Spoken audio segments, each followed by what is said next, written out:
Hello, everyone. My name is Melinda Russell, and I'm the founder and CEO of the International Women's Motorsports Association.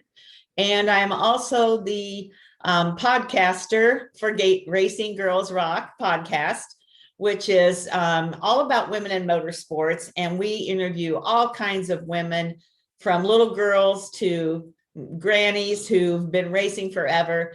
And we have such fun, and we meet such great and interesting people. And today is no different. We're going to talk to Leah Bauer. Leah and I met through social media, and we had a nice conversation yesterday. And so now today, we're going to let you hear a little bit about her and her story and why she got interested in racing. So welcome to the show, Leah. Thank you. Thanks for having me. Yeah, this was pretty exciting.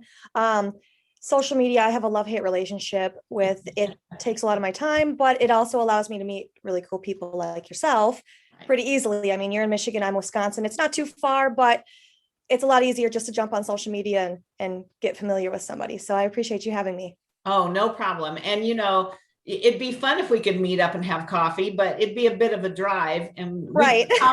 we can accomplish a lot more via Zoom, which now, Yes. when I first started using Zoom, nobody knew what it was. And, Yeah. and now it's a household name. So Right. Now it's the thing. how things have changed. I wish I had some stock in Zoom. That would have been awesome. Yeah, exactly. So Leah, tell us a little bit about yourself, your family, anything that you're willing to share so people can know you a little bit better. Sure. I actually own a graphic design business. That's part of my business is doing graphic design, but I also am the marketing manager for an alkaline bottled water company called Northern Chill. So I do the graphic design, marketing, social media, events, along with a few other people in the business. It's super fun. We do a lot of really cool events with some really cool people. So I've kind of branched off and gotten away from my personal business a little bit just because this takes up a lot of time, but I still get to do exactly what I was doing and then some. So it's pretty fun for me to have that fun job, as they say. It's not really a job when you like what you're doing. And then I have a younger brother. He is the complete opposite of me. So a lot of people don't even know that I have a brother. He just not big into social media. He doesn't come to the races a whole lot. So it's pretty funny when I say I have a brother and people are like, I never knew that. So little fun fact there, if you didn't know. My parents got divorced when I was younger, and I just kind of gravitated more towards my dad working in the shop, working on cars. He's got a car collection. He's a world champion snowmobile racer, motocross racer. So that always kind of was fun for me to be in the shop, learning and doing all the cool, fun things with dad. And that's kind of just how I got started in it. I started probably toward the end of high school in snowcross, and I don't know, for some reason, I just didn't like it. I don't know if I was probably just scared. And then I did a couple ice oval races, which is actually this photo right here in the background. That didn't really stick with me either. It was fun, but it wasn't, really something that I got super into. And then it was time for college. So I thought, well, I'm just going to go to college, get my degree, focus on school, focus on my career. And then once I graduated from college, and now I'm dating myself, but I started in cross country, and that's where I really started to love racing snowmobiles. Along with that, I also had been driving my dad's race car for quite some time. And I just did some track days with him. I just did a few co-driving events with him. And so I thought, okay, I'm going to go get my race license and race cars with my dad. So they both kind of came together at the same time, which is fun because I got the best of both worlds. I get a fun sport in the winter and I get a fun sport in the summer. Mm-hmm. So yeah, it's been a fun ride. I'm living the dream, as they say. It sounds like it. And, it's funny that, isn't it funny how the girl in the family is gravitating towards the guy stuff? Yes, and brothers absolutely. gravitate towards whatever he likes to do, and it's not that. Yes. So, there's nothing typical these days about, like, you look at a family, it used to be mom, dad, and two kids, there's nothing typical these days about what a family looks like. And, right. Sometimes we just think automatically, oh, the boy's going to do this and the girl's going to do this. And so many times it's not that way at all. It's the opposite. Exactly. Yep, exactly. I love that girls feel like they can do anything. It doesn't matter, what Right. their gender is. And so that's awesome, Leah. Well, and I'm definitely one of those people. If you tell me I can't, then I'm definitely going to do it. So I love that about you. That's awesome. So you're out of college and then you're starting to race. So for a lot of people, they're not going to know what cross country snowmobile racing is. So sure. let's start with that. Tell Okay. us where that is. What do you do? Is there a series? Where do you go to race? All those kinds Yeah. of things. What kind of snowmobile it is? Give us all the Sure. details. Okay. So yeah, cross country is actually more of like an endurance race. We race on lakes as well as terrain, but it's 100, 200, 300-mile races across country, hence the name. So I race mostly in Minnesota and Wisconsin. And I was racing for a series called USXC, but now the Core Power Sports series actually bought USXC. So now it's called Core Power Sports. But yeah, we do, we have, like I said, the lake races, and they'll set up a course on the lake, and it'll be, a 10, 15-mile course, and you'll just do laps to get to 100 or 200 miles. And then as far as the cross country, we race ditches, rivers, fields. We'll drop down onto a lake and then get back up into a field. So it's cross country, and it's pretty crazy. I mean, I don't think people really get the gist of it or understand how challenging it is, especially because it's tough in our series. We're not able to be televised. We don't get on, any of the channels because you can't really film someone going 200 miles. You'll get a little glimpse here and there, but that's what's tough for our series. It's not like snowcross where you can go and watch them go around on a track. So I don't feel like we actually get the recognition that we should. It's really hard. I mean, we have guys that'll come out with their drones and do some really cool videos for us, which is great. But yeah, it'd be nice to have people know a little bit more about the series. Yeah, absolutely. Have you ever put a GoPro on the front of your snowmobile, or does that not work? I've done it before. I just don't know that the footage is that cool with a GoPro because you're going so fast. You can't really tell what's going on. And a lot of times we race in 40, 50 below weather. So the GoPro freezes and dies after 5 miles in. Oh my gosh. So yeah, it's pretty tough.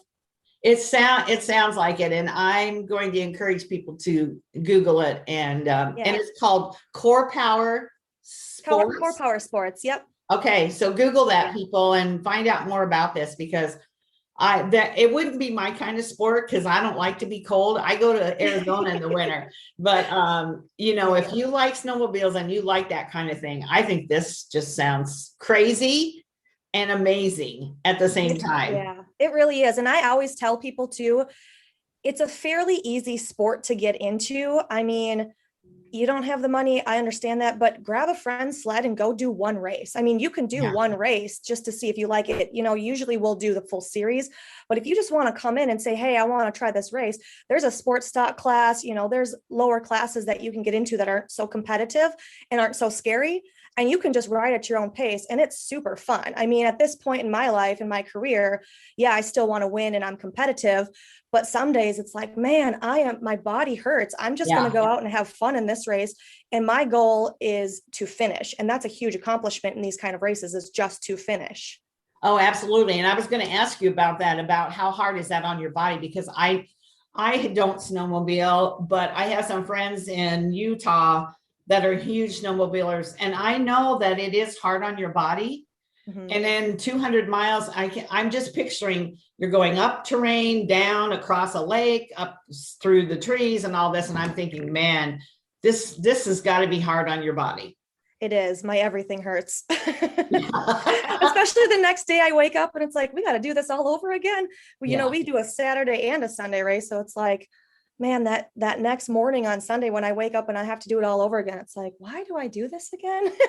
Or maybe I'll do the lower class today and just ride around. But it's a lot of fun. It's just, you have to be physically in shape. I know people are always talking about athletes, and people don't think of snowmobilers sometimes as athletes, but we are athletes and we train. I mean, I train all season long. I'm in the gym all the time, but I start training really hard in like October, like to the grind. I'll be at the gym 2 hours every single day until it starts snowing, when I can get on the sled and start riding for my training. But yeah, it's very grueling. Wow, I guess so. So Leah, what is what is your favorite thing about doing that? Because it is hard on your body, and as we know, there's never 100% that we love about anything. But what is it that really keeps you going back and gets you out there when it's really cold and your body hurts? Yeah, that's a tough question. I think it's just the passion of the sport itself. I mean, I'll go out and trail ride with my dad or my friends, and that's fun, but racing is just at that next level, and I'm very competitive. So even when I'm on the trails, I'm always looking around like, okay, I'm going to be first, I'm going to win. And it's just that drive to always do the best I can possibly do, no matter what. And that's what keeps me going. It's like, get up, do it. I might not want to do it, but I know I have to do it. And it's just the pushing through. And finally, when it's over, it's like, wow, I'm so glad I did that. I'm so glad I pushed through. Even midway through the race, when I feel like I'm dying and my arms are going to fall off, it's like, nope, I have to do this. I have to keep pushing. I got to finish this race. And that's what keeps me going, is that feel, that, and the adrenaline rush. It's just, you can't explain it. It's just crazy. So how do you know? So if you're going out through the woods and across lakes, and it's 200-mile race, how do you know where to go? Do they mark the path somehow? Yeah, yep, it's marked. So they'll have stakes that you can't go out of the stake, or you'll have to turn around and go back through. But yeah, they'll have course markers along the way.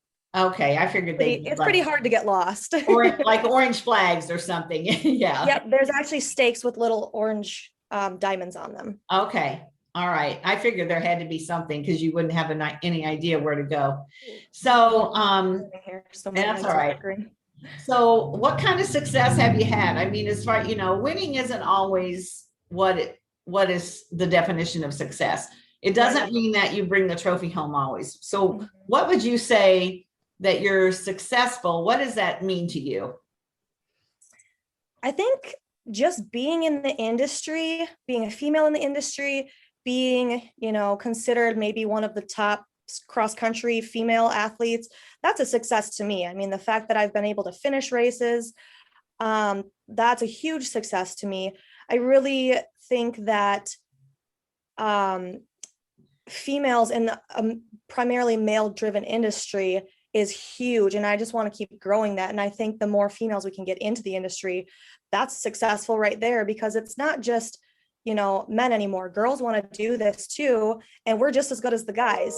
So I mean, that's pretty awesome to me.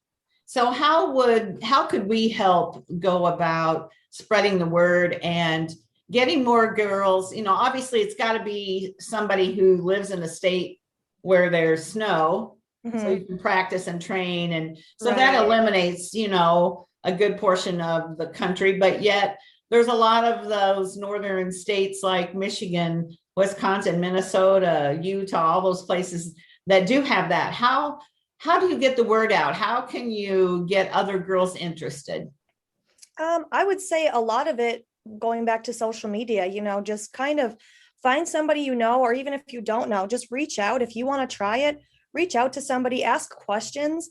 I think that's the biggest thing for me when I first started racing is, yeah, you know how to ride a snowmobile, you know what a snowmobile is, but you don't know the first thing about how to get started in racing. So you just have to really ask questions. I mean, there are no stupid questions. No one's going to make you feel dumb for not knowing.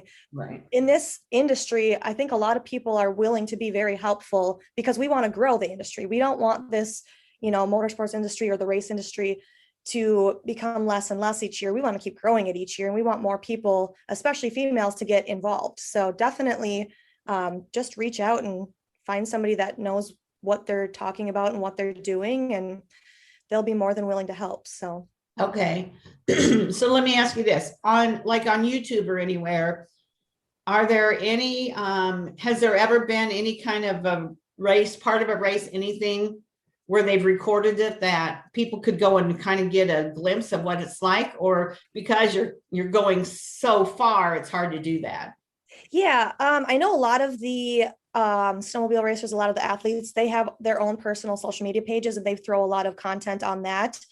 I have some guys that film for me, so I've got some content of me racing.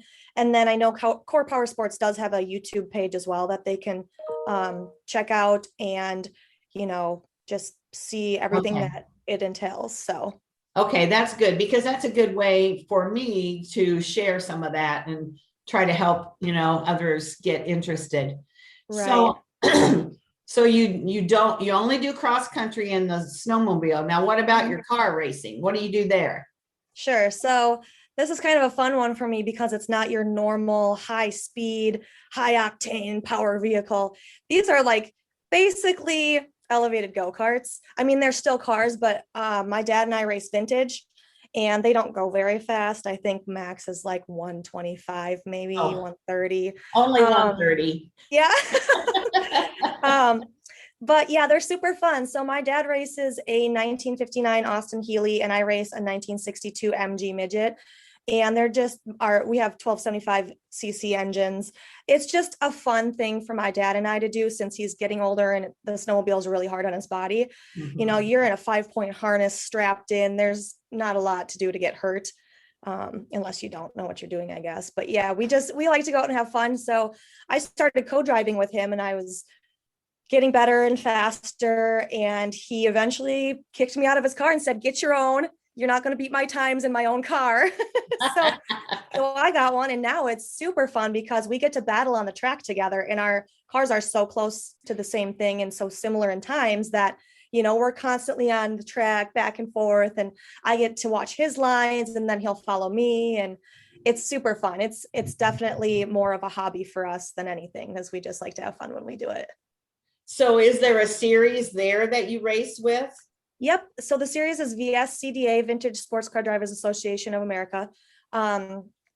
It's been around for a long time, but it's really fun because we basically know everyone and everybody's friends and we'll battle on the track. But then when racing's done, we're all at each other's pits, hanging out, having a good time, eating food, just going over what happened in the day, laughing, telling jokes. I mean, it's so much fun. I look forward to race weekends more than anything in the summer.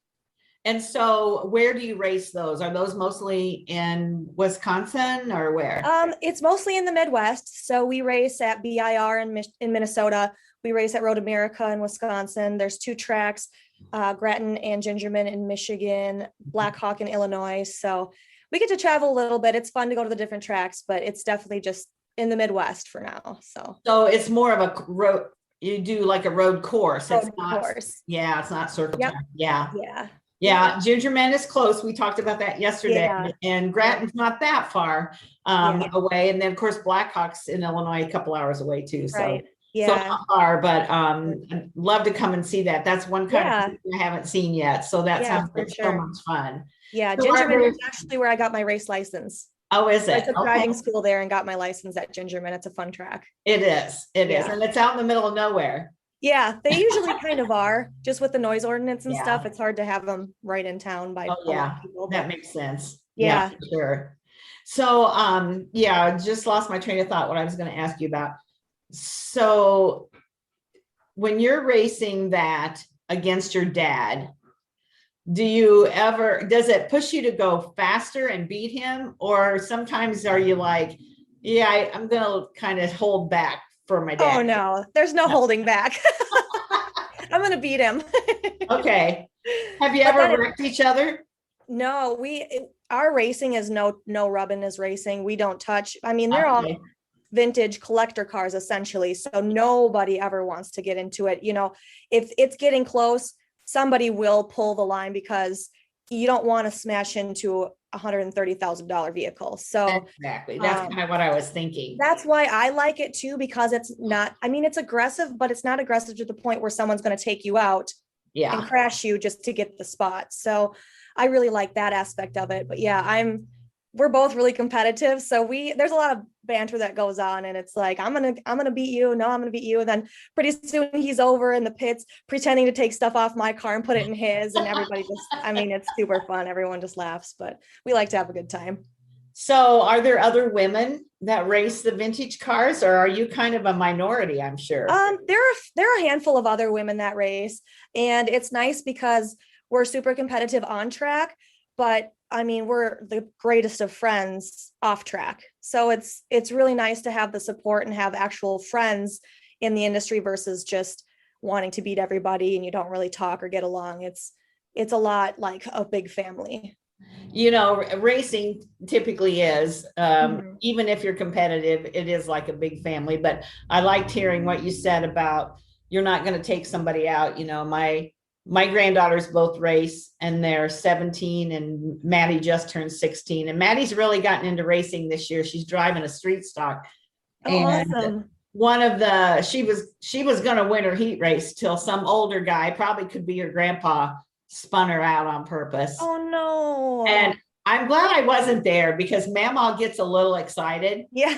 I probably would have said something on social media like, you have to spin out a 16-year-old in order to win. You know what I mean? But Yeah. I wasn't there. And so luckily I didn't embarrass my daughter or my granddaughter. But I love hearing that it's really more of a relaxed, if you will, Right. type of racing, in that you don't have to worry that kind of thing is going to go on. I mean, if you watch social media or the news, there's some horrendous things happening in the pits and on the track when people get upset. And Right. they're not going for millions of dollars. Right. It not only takes the fun out of it, but it's dangerous. I mean, why would you put yourself in that position? It's just not my style. I mean, I would way rather have fun and have friends and love what I'm doing and make a little less money than try to go for the $1 million and take everybody out and create all these enemies and drama. It just takes the fun out of it. And it would make me not want to race if that were the case. So I'm really glad that this is a little more relaxed. I mean, yeah, it's competitive and I still get a little amped up, but it's not like if I lose the race, I'm going to go and cry and lock myself in my house for 3 weeks because I just lost $1 million. It's the fun aspect for me is what makes the thing.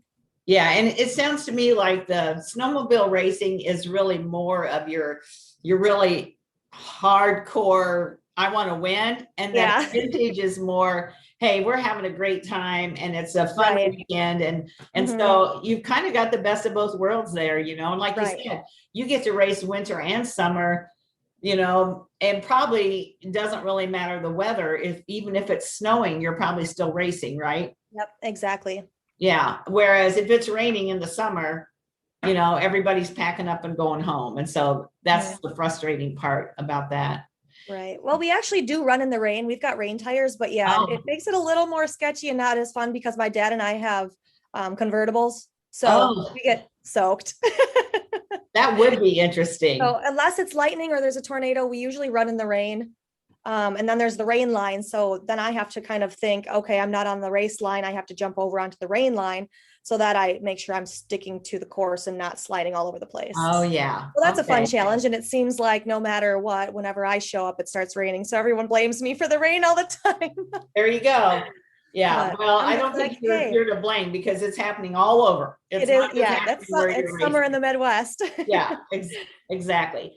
So Leah, when you're my age, I'm 65, when you're my age and you look back, how would you like to have impacted both the snowmobile racing and the car racing, or just motorsports for women in general? How would you like to leave a legacy, I guess? Yeah. That's a great question. I think for me, I just want to have the impact on, not only women, but men as well in the industry. I just want to be someone that people can look up to, that people feel comfortable asking questions about. I really want to somehow stay connected, whether it be, helping out as a race director or helping out as a race instructor. And I just want to have that connection still, even at an older age. If I can't race, I would love to still be in the industry, helping out, doing anything I can to keep racing a thing. Yeah, with your experience and knowledge of social media, you're probably one of the better ones to promote that, from here on out, because you're going to stay up on what's the newest, social media platform and what to do and what to say. And so you're going to be a good advocate for those sports, for sure. Right. Yeah, absolutely. So is there anything in motorsports that you'd like to do, even if it's just wild and crazy dream? Do you have any dreams of doing something other than what you're doing now? Well, I used to work for Nitro Circus. a while back, which is an action sports company. Travis Pastrana, all the guys, they do these crazy flips and just anything and everything you can imagine. And it's always been just mind blowing to me. So ever since, like back in the day, I met Travis when I was probably 14 at a supercross race in Minneapolis. And ever since I learned about the Nitro Circus and I've seen them doing things, I've always wanted to backflip my snowmobile. And I was legit going to do it probably 5 years ago, but now I've had a few injuries and I'm a little scared and I don't like surgery and I don't like hospitals. So I think I probably won't do it unless, oh, I probably shouldn't even say this. Hopefully my mom's not watching. But unless I get some crazy offer or, could find a foam pit and get comfortable. I've always wanted to do that, but I just don't think that at this point it'll happen. So if you wanted to flip your snowmobile, I'm guessing you don't weigh very much from the size of you, and a snowmobile is pretty heavy. Yes. So do you have to like go up a hill and try to go backwards, or how would you try to it would be it'd be off of a ramp actually. Okay. And you basically just go off and you just pull as hard as you can to get the thing to flip around. So yeah, it's been done. I don't know. As a mom and a grandma, I'm going to say, probably not. I know I have to watch what I say because I think both of my parents follow me pretty closely on social media. I'm sure they do. They would not be impressed.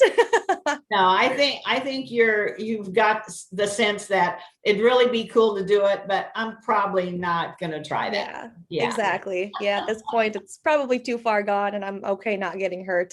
Yeah, exactly. So Leah, what else have I not asked you about that you would like to share about yourself, your racing, your job, anything that maybe I haven't touched on? That's a great question. I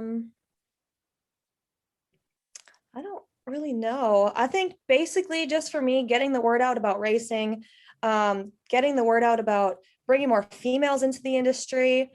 I also know I kind of briefly touched on the money situation. It's kind of an expensive sport to get into. However, that's why we have sponsors. So I'll always be reaching out and looking for sponsors, whether it's monetary or clothing or parts or whatever it might be. I've been super blessed in the past with sponsors. I've reached out to sponsors. I've had sponsors reach out to me. And it's really finding that balance of what you can do for me and what I can do for you, because I know I really appreciate sponsors. And so I try to go above and beyond. I try to do whatever I can to show my support and appreciation for them. So I'm constantly trying to post on social media and say, hey, this person, did this, or this company did this, go follow them, go buy their stuff. Here's a coupon code. I really try to promote them because they're the reason I'm able to do this. I mean, without sponsors, there's no way I could afford both car and snowmobile racing. So. Right. So do you have anybody that you want to mention as far as your sponsors? Yeah, I have a lot of people that I really want to thank. My parents, especially, they have been huge. I mean, I know they don't like, my dad is okay, but my mom, I know, doesn't really like me racing just because she's scared and doesn't want to see me get hurt. But they're my biggest fans and I appreciate them. My dad owns a trucking company. So he's been helping me out with the sponsorship per se, but then Fly Racing, Polaris, CNA Skis, Northern Chill, Racer Coffee Company, Surface Sunscreen. I haven't been on the podium for a while, so I know that's okay. I don't have the list down yet. What we'll do is if you send me the list, we'll put it in the show notes. Sure. Okay. Yeah, that sounds good. Woody's, Traction. Yeah. I've had so much support from people and I just honestly cannot thank them enough. It's crazy. And it's really helpful because it makes you want to keep racing. It makes you want to stay in the industry and bring more people into the industry too. So like I said, if you're worried about the money thing, just start reaching out to people, get your resume in order. If you've never raced before, just reach out anyways, fill out those applications, and more than likely somebody will be willing to help you out. So yeah, there's usually somebody there. If you do your work and your due diligence, you're going to find somebody who has a passion for racing, loves seeing a woman doing something that typically guys do. And so that's their products. I'm supporting a woman that does this, and that's kind of cool. So Yeah, so you can't sit back and wait for them to come to you, because that's not going to happen. You have to, I mean, once you get out there and they get your name out there, that's different. But to get Right. started, you've got to do the work or it's not going to Mhm. happen. And Exactly. that's true in life, isn't it? You have to Yeah. do the work in order to make your dreams come true. Yep, exactly. Yeah. Well, Leah, it's really been a pleasure to talk with you Thank and you. to learn more about you and I would love to come and watch one of those races, but not if it's 40 below. Yeah. I We'll think start you with the cars. yeah, let's do that, because Perfect. yeah, when you come to Michigan, that's a little closer, and Awesome. start with the cars. How's that? Yeah, absolutely. That works. Good idea. Well, Leah, again, thank you so much for taking time to be on the podcast, and love talking to you. And hopefully this will get the word out more about not only the vintage cars racing, but also about the cross-country snowmobile. I'm Right. excited to be able to share that for you. Yeah, thank you. I really appreciate it. It's been great chatting with you as well. All right. Thank you. Yep, thank you.